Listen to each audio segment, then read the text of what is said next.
5월 16일 민중민주당, 미국평화원정단, 필리버스터 라이브 시작하겠습니다. 오늘은 2020년 5월 후 항쟁의 기관차 21세기 혁명을 함께 보도록 하겠습니다. 21세기 혁명의 특집 정세 10페이지입니다. 달러의 기축통화성 강화. 미 연준은 3월 15일 유럽중앙은행, 캐나다은행, 영국은행, 일본은행, 스위스중앙은행 등과의 기존 통화 스왑 금리를 0.25%포인트 인하했다. 3월 19일 한국은행 등 9개국 중앙은행과는 통화 스왑 계약을 체결했다. 또 미 연준은 각국 중앙은행이 보유한 미 국채를 맡기면 달러화를 공급하는 환매 조건 부채권 레포 거래를 실시한다. 이를 위한 레포 기구를 설치한다. 연준 산하 뉴욕 연방준비은행 FIMA 계좌를 가진 외국 중앙은행, 국제통화기구들이 자신들이 보유하고 있는 미 국채를 담보로 달러와 현금을 빌려가는 방식이다.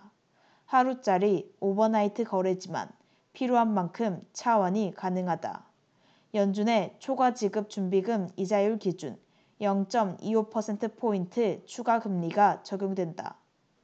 4월 6일부터 최소 6개월간 가동될 예정이다. 연준은 세계적인 달러 수요에 적극적으로 대처해 달러 수급에 지장이 없도록 하겠다는 기본 방침을 거듭 확인하고 있다. 이는 당면에 코비드19로 발생한 경제 위기가 달러의 부족으로 확대되게 하지 않겠다는 입장으로 보인다. 이 조치는 달러의 국제적 위상을 높이며 기축통화로서의 성격을 강화한다. 1944년 브레튼 우주 체제에서는 기축통화로서의 역할을 달러의 금태환으로 보장했다. 2차 세계대전으로 경제력과 군사력을 비축한 미는 당시 세계 각국 중앙은행의 전체 금 중 3분의 2를 보유한 힘을 바탕으로 자국의 통화를 세계 기축통화로 만들었다. 1960년대 말에 이르러서 상당량의 금이 유출돼 더 이상 금태환을 보장해줄 수 없게 됐다. 그동안 뿌려진 달러가 각국의 금고에 쌓여 금태환의 수요가 높아지자 어쩔 수 없이 1971년 달러의 금태환을 중단하는 선언을 하지 않을 수 없었다. 이후 각국은 변동환율제를 도입했고 달러 대비 각국 화폐 비율을 조정할 수밖에 없게 됐다. 미는 대신 경제에 필수적인 석유의 대금 결제를 달러와 연동시켜 여전히 기축통화로 기능하게 했다. 자본의 국제화가 심화되고 1980년대 신흥국들이 세계 경제에 편입되면서 경제 개발에 대한 요구로 신흥국들은 자연스럽게 새로운 자본시장으로 부상했다. 1997년 동아시아 외환위기는 그렇게 유입된 단기 자본 투자가 끼친 폐해를 전형적으로 보여준다. 당시의 경험으로 세계는 경제활동을 정상적으로 하기 위해서는 외환 보유고를 관리해야 한다는 사실을 절감하게 됐다. 지금 경제는 한 나라 범위로만 움직이지 않는다. 원료, 연료를 수입하지 않으면 안 되고 상품을 다른 나라에 팔지 않으면 안 된다. 이 과정은 대부분 달러를 매개로 한다. 자국 화폐나 실물만으로는 그 거래가 정상적으로 이뤄지지 않는다. 코비드19로 모든 경제활동이 중단된 상태에서 달러를 이자를 지불해야 하고 원금을 상환해야 한다. 원료, 연료와 완제품에 대한 대금을 달러로 지불해야 한다. 달러가 없으면 모든 거래가 중단된다. 특히 코비드19 상황으로 현금에 대한 요구가 강력해졌다. 이때 연준이 달러 공급을 보장해 나서며 비상시기에 오히려 영향력을 비상히 확대해가고 있다. 기축통화라면 세계에 널리 퍼져야 한다.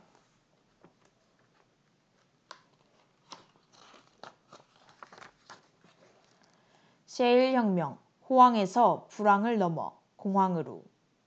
3월 5일 오펙, 석유 수출국 기구가 러시아 등 10개 비회원 산유국들의 모임인 오펙 플러스가 코비드19 사태에 대응하기 위한 추가 감산 합의에 실패하면서 국제 유가가 10% 이상 대폭락했다.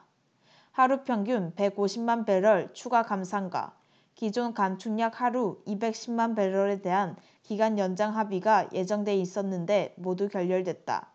국제에너지기구는 3월 초 발표에서 올해 세계 석유 수요가 하루 9억 990만 배럴로 전년보다 9만 배럴 감소한다고 예상했고, 뉴욕 증시에서는 올해 상반기 전 세계 원유 수요가 하루 평균 200만 배럴 안팎이 줄어들 것이라는 분석이 나돌고 있다. 코비드-19로 석유 수요의 격감과 산유국들의 원유 공급과 과잉 생산 때문이다. 공급 과잉이 되면 시장 점유율도 중요해서 사우디, 러시아는 신경전을 벌일 수밖에 없다. 4월 12일 오펙 플러스가 긴급 화상회의를 열고 5, 6월 두 달간 하루 원유 생산량을 970만 배럴 감산하기로 합의했다. 역대 최대 규모지만 하루 평균 3천만 배럴 감산 전망에 비하면 턱없이 작은 규모다. 트럼프 대통령은 2천만 배럴까지 내세웠다가 결국 1,000만 배럴 선으로 합의한 후 수십만 일자리를 구했다며 추켜 세웠다.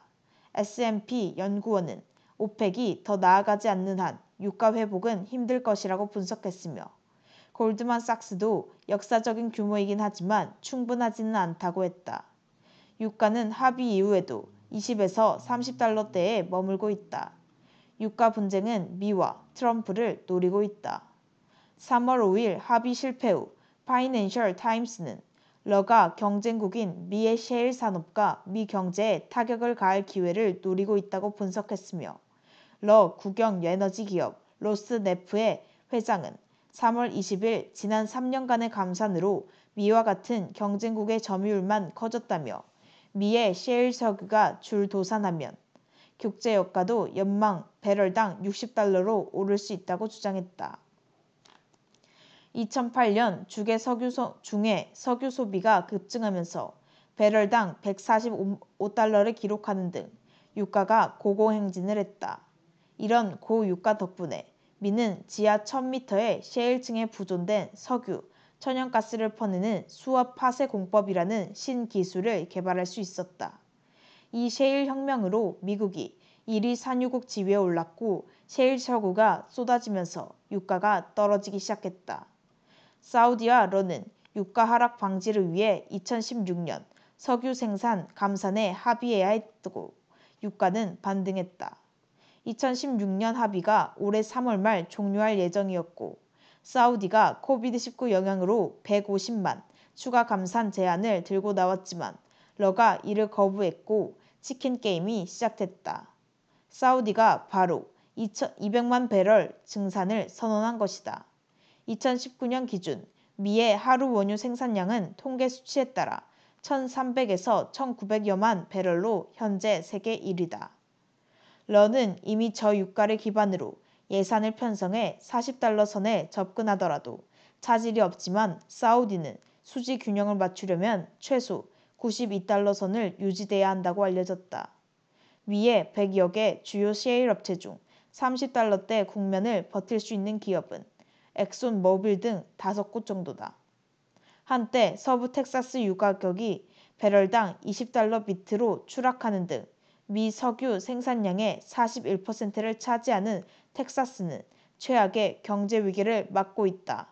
텍사스가 지난 10년간 미국 경제의 성장을 주도하며 신규 일자리 중 약 270만 명, 8분의 1을 책임졌던 만큼 유가 급락으로 대규모 실업이 불가피하다. 노르웨이 에너지 컨설팅 업체 라이스타드 에너지는 미 석유 생산 업체 70개가 파산 위기에 처해 있으며 올해 텍사스에서 석유 관련 일자리가 10만 개 줄어들 것이라고 예상했다.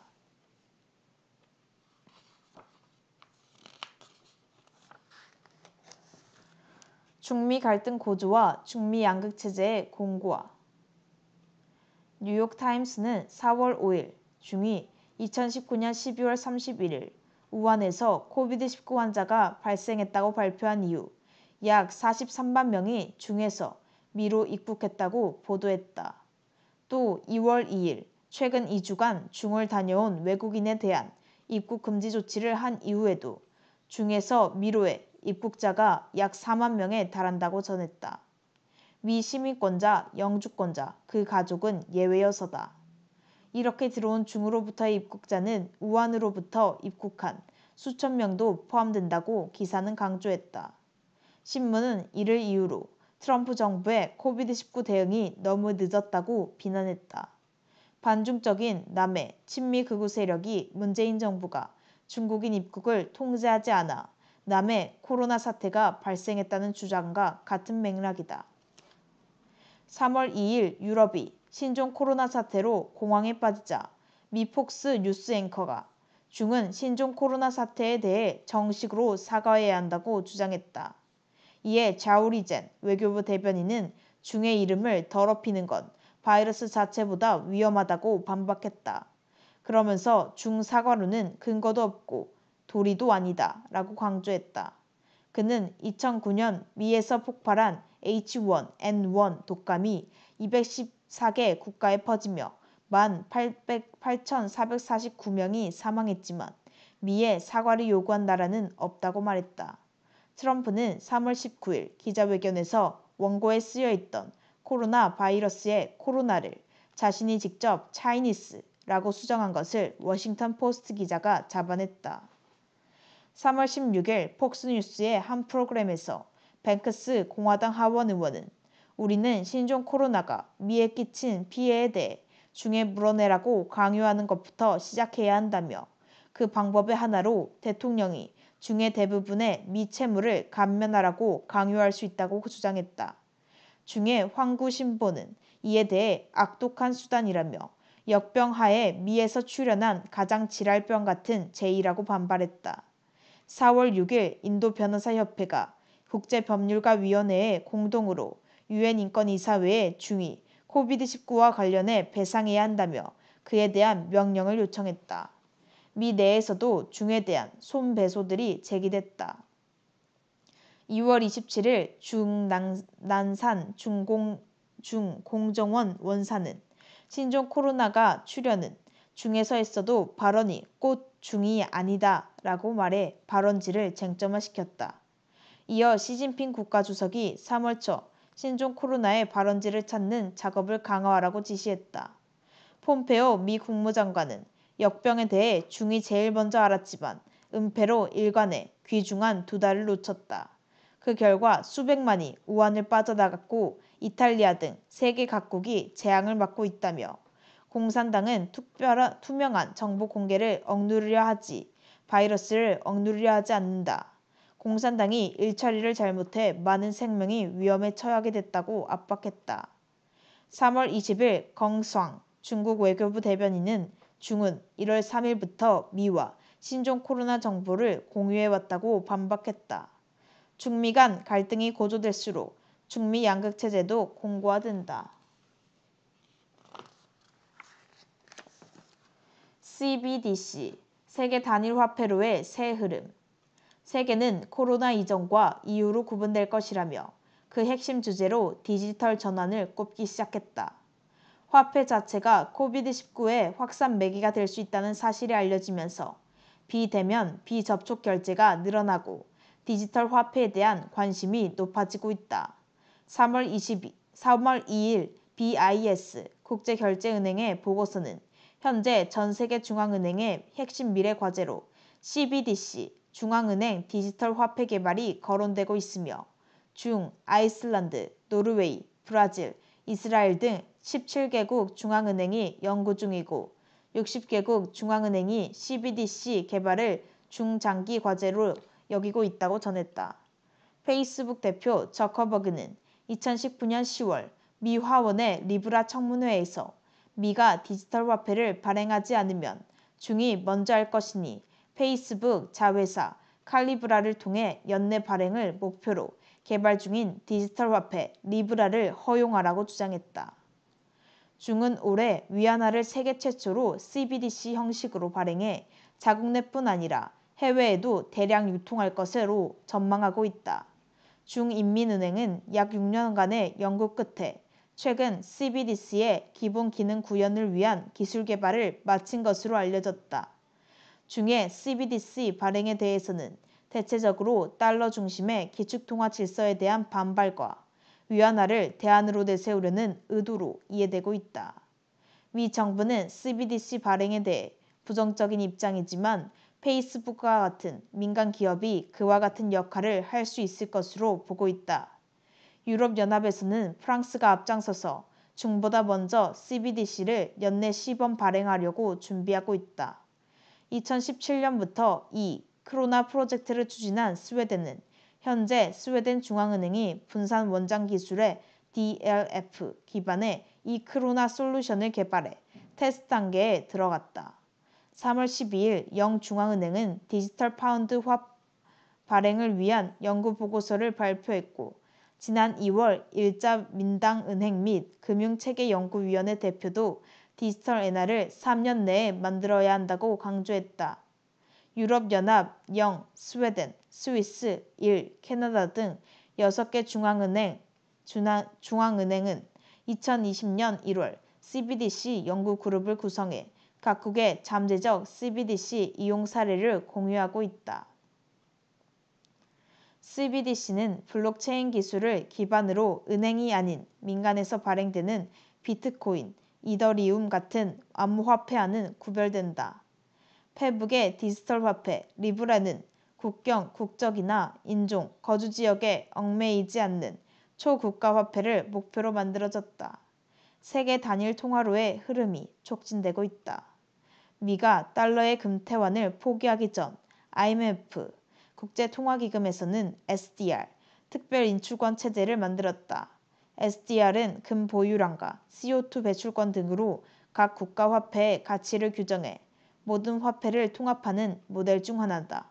BIS의 2019년도 외환거래량 조사 보고서에 의하면 외환시장 거래량 장외거래 기준에서 유로화가 차지하는 비율은 2010년 40%에 근접한 후 하락세를 보여 2019년 32%대로 내려앉았다. 애완 비율도 2013년 23%로 정점을 찍은 뒤 지난해 16.8%까지 떨어졌다. 반면 달러의 점유율은 2010년 84.9%에서 2019년 88.3%로 올랐고 위안화 점유율도 같은 기간 0.9%에서 4.3%로 상승했다. SDR 통화 바스켓에서는 이 4개의 화폐와 파운드화가 포함되어 있다. 한국은행도 연내 CBDC 도입에 따른 기술, 법률적 필요사항을 사전 검토하고 2021년 1년간 파일럿 시스템 구축과 테스트를 진행하겠다는 계획을 발표했다. 올 7월까지 CBDC 설계, 요건 정의 작업, 8월까지 구형 기술 검토 작업을 마치고 9월에서 12월 업무 프로세스 분석, 컨설팅 작업에 들어간다. 전문가들은 CBDC는 모든 거래 내용을 전산 기록으로 남긴다면서 중정부, 공산당이 CBDC의 발행, 유통 기록이 민간 사찰에 악용될 수 있다고 지적한다. 정부, 공산당 금융통화당국이 민간의 모든 경제활동을 실시간으로 사찰, 통제할 수 있다는 우려는 다른 나라나 다른 기업이라고 사라지는 것은 아니다. 결국 그 관리 주체가 민중 중심의 관점과 원칙의 철저함가가 관건이다. 민중 중심의 정권이 수립되고 민중 중심으로 운영되지 않는 한 디지털 화폐의 민주적인 운영은 불가능할 것이다. 네, 여기까지가 오늘 5월 16일 필리버스터 라이브 내용이었습니다.